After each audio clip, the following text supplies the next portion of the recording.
Habang patuloy ang panawagan para sa mas mataas na standard sa edukasyon, iginiit ng Assert Central Luzon na mahalagang tignan din ang kalagayan ng mga guro.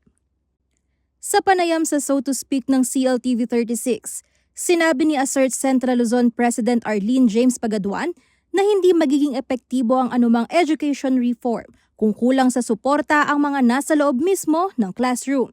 Hindi po natin itinuturing na magkalaban yung welfare at saka yung excellence. Ayon kay Pagaduan, ang gurong may sapat na suporta ay mas may kakayahang magturo ng mahusay. Ang guro na sapat ang sahod ay mas may dignidad.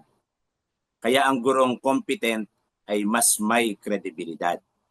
Ipinaliwanag din ng Assert na ang pagsusulong nila ng salary increase, incentives at benefits ay hindi lamang para sa kapakanan ng mga teacher, kundi bahagi rin ng pagpapalakas ng kalidad ng edukasyon.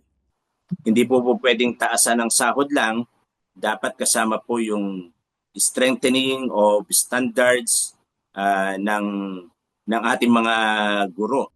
Kasabay nito, kinilala rin ng grupo na may pananagutan ang mga guro pagdating sa kanilang professional growth at classroom performance. Ayon kay Pagaduan, mahalaga ang accountability, intentional teaching at openness sa evaluation at improvement. Hindi po kasi sapat na sabihin ng teacher na nagtuturo ako araw-araw. Dapat yung ito ay intentional talaga na pagtuturo.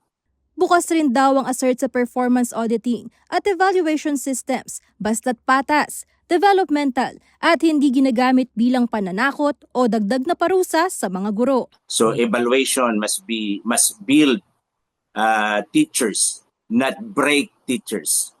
Para sa grupo, mahalagang tignan ang education crisis bilang isang systemic issue at hindi lamang simpleng pagkukulang ng individual teachers. Makatutulong rin daw nila ang pagbabawas sa mga paperwork upang mas makapag-focus ang mga guro sa pagtuturo at sa pangangailangan ng mga mag-aaral. Sa gitna ng mga hamon sa sistema ng edukasyon, paalala ng Assert na ang pag-aalaga sa mga guro ay hindi hiwalay sa pag-aalaga sa kinabukasan ng mga estudyante.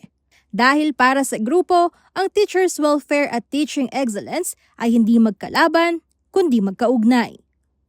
Kasama si Sonia P. Soto, Angelica Cara, CLTV 36 News.